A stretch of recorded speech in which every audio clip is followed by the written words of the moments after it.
Buenas noches, doctor, buenas noches, compañeros. Nuestro grupo está encargado de hablar sobre el tema de Exxon Valdez. Exxon Valdez, a breves rasgos podríamos hablar de que es un derrame de petróleo en el cual hubo muchos factores que hicieron que este fuera de difícil acceso, que estuviera fuera del control de las autoridades marítimas y de la Guardia Costera de Estados Unidos, y se basa brevemente en los siguientes datos. El Exxon Valdez es un barco transatlántico que es una plataforma transportadora de petróleo, que el accidente ocurrió el 24 de marzo de 1989 en Alaska, en un punto llamado Prince William Sound, que es un punto remotamente accesible en el cual se puede llegar solamente en época de deshielos en barco y en época de helaje solo en helicóptero. El Exxon Valdez chocó contra un arrecife que estaba plenamente delimitado, y las personas que estaban a cargo del maniobraje del barco, ellos pasaron por alto todos los parámetros de seguridad que tenían que cumplir. El Exxon Valdez, al chocar con el arrecife previamente mencionado, liberó al mar cerca de 41.000 litros de petróleo, los cuales cubrieron alrededor de 2.000 kilómetros de la costa. Por lo mismo, en el sitio donde fue el derrame, debido a su difícil acceso, a la poca preparación que tenían los miembros de la Guardia Costera, fue prácticamente imposible actuar de una manera directa y rápida para contrarrestar el derrame. El vertido del producto causó una catástrofe en la cual tuvo repercusión amplia en toda la fauna. Afectó a animales tales como focas marinas, leones marinos, águilas calvas y algunas otras especies más que son propias del lugar. Este derrame tuvo mucho que ver para que se produzca un tipo de concientización en lo que se habla en la Cámara de Representantes en el Senado de Estados Unidos, y podemos describir que tuvo esta amplia repercusión a nivel social y ecológico. Lo podemos resumir en 4 palabras: la irresponsabilidad, que fue de permitir que zarpe con poca gente, lo cual estaba permitido solo por la Guardia Costera, pero no por el manual de buques y de plataformas que transportan petróleo.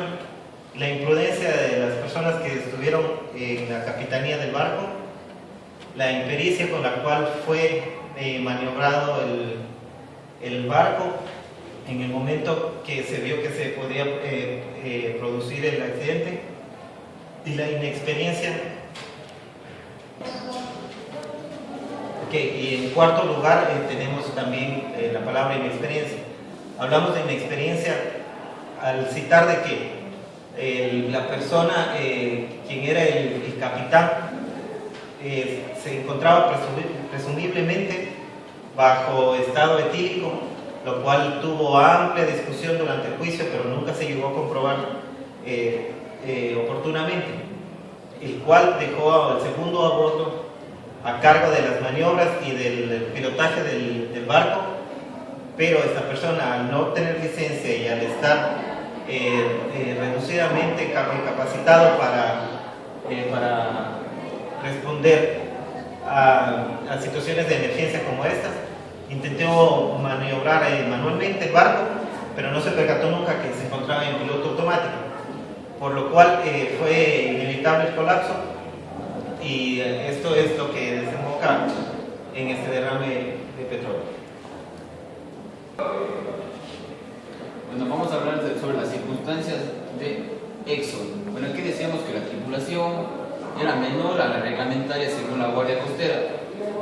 Bueno, aquí decimos que esto se dio a que había una reestructuración del personal de la compañía, en el cual contaban solo con 20 personas por esta reestructuración, y eran por lo cual se tenían que hacer largos turnos de trabajo que se extendían hasta 15 horas, y lo cual no les permitía descansar lo suficiente a estas personas que tripulaban este buque.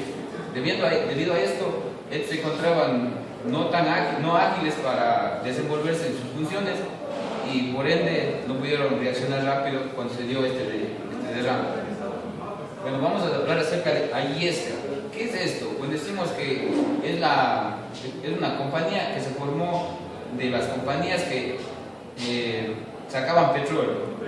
Bueno, decíamos que ¿cuál era la finalidad de Ayesca? La finalidad de esta compañía era prever, y en caso que se diera un derrame petrolero, repeler este derrame. Pero ¿qué pasó? En el momento que se dio el derrame, esta compañía de Ayesca se suponía que tenía que dar respuesta inmediata, lo cual esto no se dio así, por lo cual tenían solo 2 buques.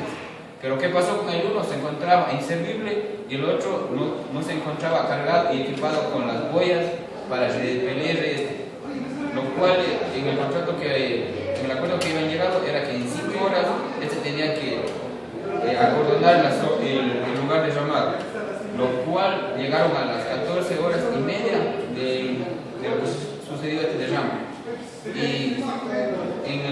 y terminaron en el transcurso de 60 horas de acordonar todo el lugar, y había una afectación de 40 kilómetros de contaminación. Vamos a hablar sobre la responsabilidad. ¿A qué se le responsabiliza por ahí? Decimos que la responsabilidad se le da a la Guardia Costera. ¿Por qué? Porque estos no dieron inmediato seguimiento a esto, sino que se quedaron viendo por falta de presupuesto. Bueno, decimos que el Departamento de Conservación Medio Ambiente de Alaska, estos deberían inmediatamente acudir al lugar del siniestro, lo cual no fue así. Se quedaron observando y no hicieron nada al respecto. Bueno, decimos que el director general de la empresa es responsable por la reestructuración que hizo, y tenía poco personal en el buque para cualquier eventualidad que se diera en el mismo. Decimos que también es responsable la compañía petrolera propietaria del buque. A continuación, voy a hablar sobre la respuesta de Exxon Valdez. Dice que Exxon Valdez reaccionó inmediatamente para evitar mayores daños a su reputación. Por lo tanto, se produjo un acuerdo extrajudicial entre el Estado de Alaska y gobiernos de los Estados Unidos y Exxon, por lo cual se establecían varios cargos penales y demandas civiles contra los tres. En el caso de los cargos penales, la petrolera aceptó pagar 100 millones más por los daños causados a la pesca, a la vida salvaje y a la tierra de las regiones afectadas. En el caso de las demandas civiles, Exxon tuvo que pagar $900 millones en 10 plazos.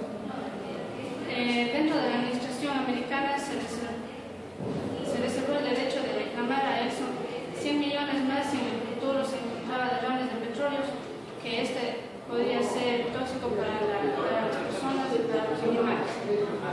Hoy, es una ley que nació en 1990 para prevenir el derrame de petróleo que afecte a las comunidades. Esta se promulgó después del derrame de Exxon Valdez. Las huellas del derrame llegaron a cubrir 1.120 kilómetros de la costa, dentro de las cuales se vieron afectadas 11.000 aves de 300 diferentes especies, 700 noches del Océano Pacífico y 20 águilas blancas. Continuando con la exposición, yo les voy a hablar sobre la siguiente tabla que indica los factores que inciden en el impacto ambiental del derrame de petróleo. Aquí tenemos el comportamiento del petróleo derramado. Este indica el tipo de petróleo, el volumen derramado, las operaciones de control y limpieza. En ambiente costero tenemos el tipo de costa que afectó, la energía costera, la flora y fauna, la población, los recursos y el uso de la tierra.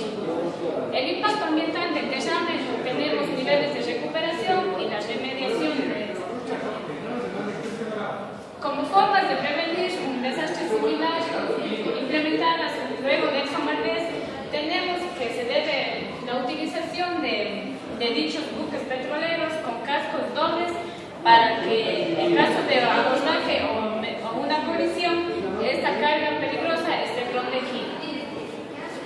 2. Que los buques deben contar con una estructura más fuerte y resistente porque las bodegas se encuentran debajo y los barriles están expuestos a la turbulencia del agua. Como tercero, tenemos los gases despedidos por esta sustancia produce una carga explosiva y por esto estas tienen que estar ventiladas y que los barriles sean correctamente llenados y que no tengan aire porque esto con el aire se vuelve altamente peligroso. Sobre esto los ecologistas exigen que se debe actualizar la legislación y sobre todo sobre transporte, perforación y explotación de hidrocarburos y que se prohíba la explotación en zonas de valor ecológico. Que la justicia condene a Exxon, ya sea en materia civil y en materia penal, que España aprenda del caso de Exxon Valdez y deje de ofrecer ayuda a las empresas petroleras como la extracción de petróleo o gas en lugares de alto valor ecológico y social. En nuestro caso, como tenemos el Yasuní y el que antes se explotó por Texaco, Chevron ahora, y que debe ser una extracción segura porque se va a apreciar mucha fauna y la naturaleza en sí. Métodos de limpieza utilizados. Aquí tenemos 4 métodos que fueron utilizados. Estos son los dispersantes químicos, la limpieza mecánica, la quema y los microorganismos. Los dispersantes químicos decimos que esto se dio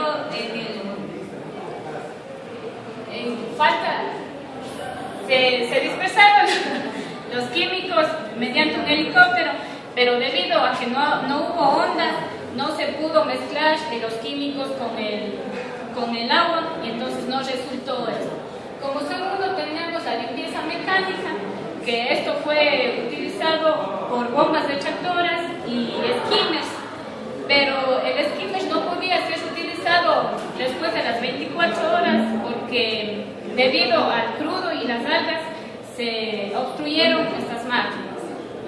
Como tercero tenemos la quema, que se ordenó la quema durante las primeras horas del derrame. Se logró reducir de 113.400 litros de petróleo a 1.184 litros de residuo. Hablando sobre los microorganismos, tenemos que el gobierno norteamericano contrató a Gene Geiser, que es un científico experto